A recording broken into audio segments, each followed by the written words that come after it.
How can you save money on flights as an out-of-state annual pass holder? Hey, I'm Kat, a 30-year-old Walt Disney World annual pass holder living in Connecticut. And since I'm out of state, flights are a whole part of my Disney strategy. So here's how I keep my flight costs under control. First, I fly budget airlines whenever I can, usually Breeze or Avello.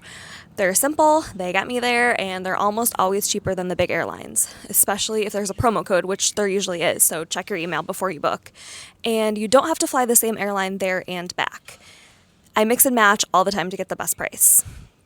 Now, with budget airlines, you do have to pay for your luggage, usually whether you do a checked bag or a carry-on. And I am a chronic overpacker, so I personally cannot fit my life into my free personal item, but I do save money by skipping the seat selection.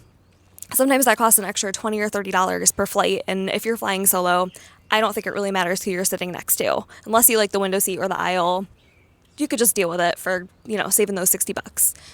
Back to the luggage. If you're going to Disney often and you don't want to keep paying for luggage, look into an owner's locker.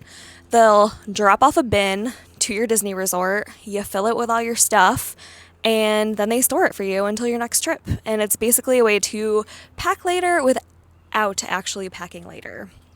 I have yet to try this, but I've heard great things. Another easy way to save money is to have someone drive you to the airport, so you're not paying for the parking, because that can add up real quick. I always have my husband drive me. He's great. And one last thing, make sure you're getting the most out of your time. I always try to book flights that arrive early in the morning and then fly back later at night or, late afternoon, so you're maximizing your time in the parks.